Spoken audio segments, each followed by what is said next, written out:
Hey, I'm Callie.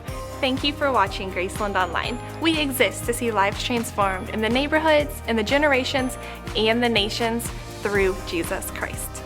In a few moments, you're going to hear a teaching that's based on the Bible, and we believe it will be inspiring and relevant to your life. And we know a lot of people are searching for answers to tough questions and how to navigate life. And if that's you, we would love for you to text us at 812-432-2234 with any questions or any way we might be able to help you. And again, thank you for watching Graceland Online. We're praying for you, and we hope that this service will be an encouragement to you on your spiritual journey. Hi folks, welcome to Graceland Online. I'm glad that you're tuning in to this week's episode. So is it just me, or did Christmas music start playing a little bit earlier than Thanksgiving this year? That's right, it's that Yuletide time of year, it's Christmas time, it's one of my favorite times of the year because it has a lot of my favorite stuff rolled into one holiday. So for instance, I love cooking, I love making fancy, bougie foods. I like getting stuff too. Who doesn't? And the older that I get, I'm starting to appreciate it when people buy me really lame presents, also known as useful gifts, like socks. And I like hanging out with my family too. I didn't have a lot of traditions growing up, but since I'm married into my wife's family, it's been so life-giving to be with them while they read the Christmas story together, while they decorate Christmas cookies and swap presents and all that. Christmas time with my in-laws is awesome. I love it. Hard pass on Hallmark Christmas movies, though. Forget those. But what about you? What do you think about when Christmas comes around? The holidays, they're oftentimes a sentimental, they're a nostalgic time for folks. We remember all sorts of things. Our favorite presents, our favorite Christmas movies. For others, though, it's not a feel-good kind of time. It's just a reminder of lost, broken relationships or a lost loved one, or the painful dilemma of putting presents underneath your Christmas tree or putting gas in your tank to go to work. For better or worse, Christmas means a lot of things to a lot of people. Christmas is so much more than just presents and painful memories. And it's so much more than family traditions. It has its roots in Jesus coming to earth. It's a holiday that commemorates his birth. Now, I'm not debating whether or not Jesus was born on December 25th. What I'm getting at is people have celebrated the day when God became a little boy. And he came to do a lot of things. So last week you heard from Nate about how Jesus came to set people free. He also came to introduce people to God. He introduced them to how they can know God. And amongst other things, Jesus came to win.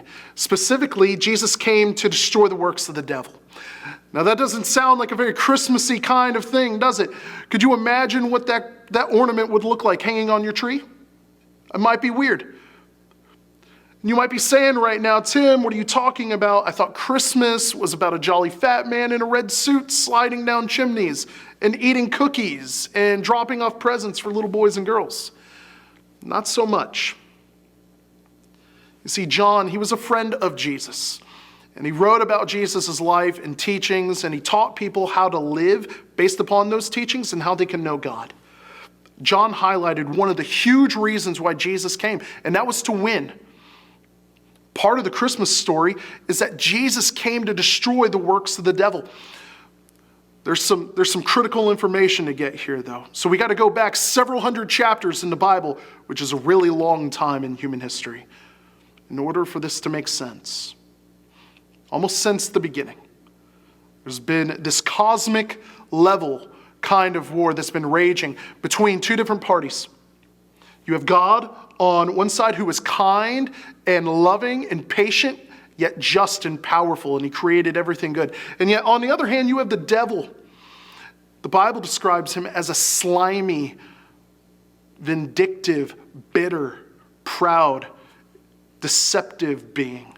And he hates anything that has the remotest tie to God. And that includes you because he created you. And we see this as early on as the Garden of Eden, where he tempts Adam and Eve to push aside God's way of life, to try to make it on their own.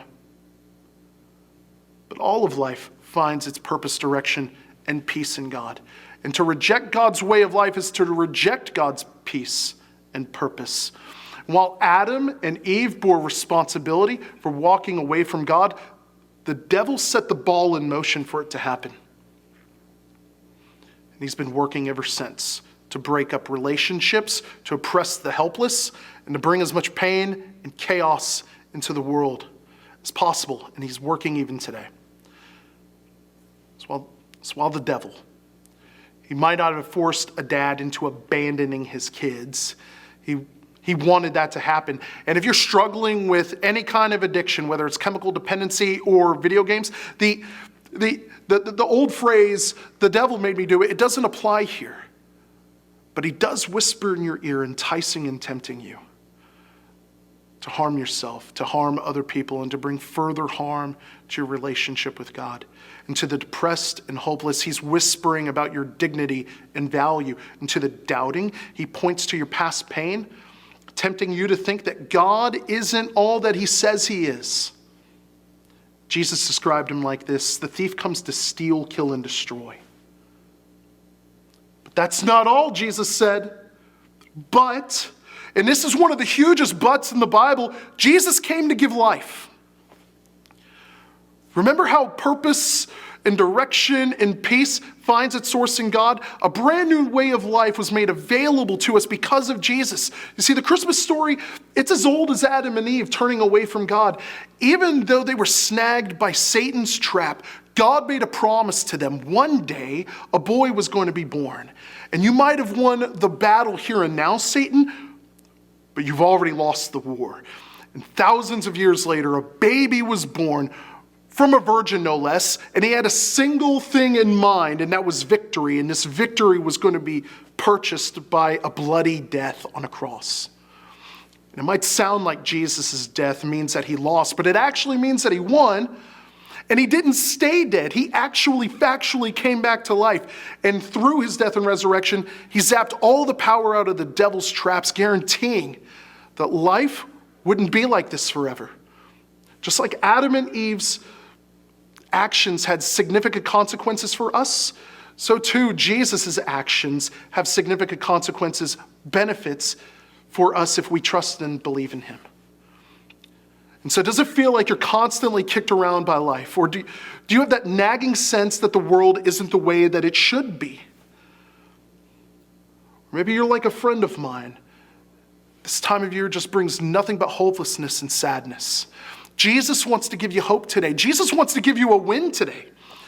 Jesus' death and resurrection, it gives you the power to stand against those constant lies that you butt up against every day.